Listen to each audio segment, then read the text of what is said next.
holidays are almost here and we are excited about what we're cooking today for you.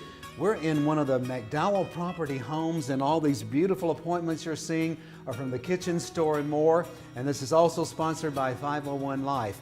We're glad you're here. One of my favorite historic desserts that's very traditional are the fried pies. Let's modify that just a little bit and put them in the oven, bake them off, get rid of a little bit of that unhealthy appointments to the grease and the cholesterol that we don't really need. It's a simple way to do these, and you're going to bake them. So here's what we're doing. We're starting with your favorite crust. Everyone can learn how to make crust if it's not something that you would make regularly. So we're going to start with our little circle of crust here, just a simple biscuit cutter. We're going to make a circle, as it were, out of that crust. And this is going to be about this size in diameter. So these are very small, miniature fried pies is what we're calling them. And then I've simply bought a jar of apricot jam. You could do grandmother's homemade, figs. We love any of those, blackberry, whatever your favorite might be, apple of course.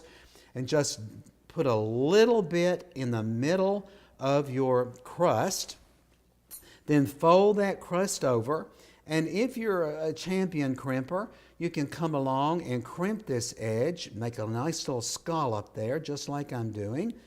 You can see how nicely that flowed. Or you might take the tines of your fork and just press into it. But this is what you've ended up with, just a miniature fried pie. Then you're going to brush it with egg wash. You could use milk, could do butter, you could sprinkle granulated sugar on it, but it gives it a nice golden hue. You run this into an oven on a baking sheet, nonstick preferably. Takes about 15 to 20 minutes to cook. Let's lay that one aside. Let me show you from the Kitchen Store and More this incredible stacker. Look at this thing. And so we've displayed all of our miniature, crusty, golden, delicious fried pies. This happens to be apricot filling. Again, any filling of your choice. So just have fun with your fried pies, miniature dessert. Do them now and freeze them. Pull them out again all during the holiday season. We're waiting on the turkey and dressing to come out of the oven, and while we're waiting, we're in this incredible home offered by McDowell Properties. This segment is sponsored by the Kitchen Store and More. It's also sponsored by 501 Life and McDowell Properties. Lined up behind me is the staff of McDowell Properties, and I thought it might be fun just to go down traditional lane for a minute and ask some of these folks, what was that all-time favorite dish that your mother might have made? Maybe you do it every season, or a grandmother, or the potluck when the family got together. Let's start by asking this husband and wife team. Tell me, guys, what was that favorite dish? My mama's cornbread dressing. Cornbread dressing. How about for you? Cornbread dressing. I learned how to make it from his mama. Was this a dressing or stuffing? What would you say?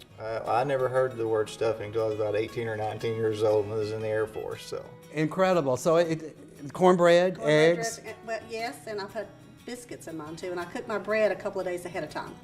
What fun. Let's listen to Harry. Terry will tell us what's his favorite dish. The corn souffle that my grandmother started, handed down to my wife and then to my daughter, it's just great. All right, we've heard cornbread dressing, not stuffing. We've heard the corn souffle. How about you? My mother-in-law's homemade macaroni and cheese. Macaroni and cheese. My mom is a great cook, but we would have cranberry sauce, not the berries, but in the shape of the can. Take it out. Love it every year. You know, you'd be surprised how many people are like that. Don't give them the raw oranges and all the rest of it. In my home, we have more than one cranberry sauce because we're kind of like that as well. How about you? I'm a sweet potato casserole girl. Sweet potato casserole. And in the back? Green bean casserole. Green bean casserole. You know, feel free to go to our Facebook page and comment on some of your favorite holiday foods. And be on the lookout for more of our online video segments. This is 501 Lifestyle. Thanks for watching.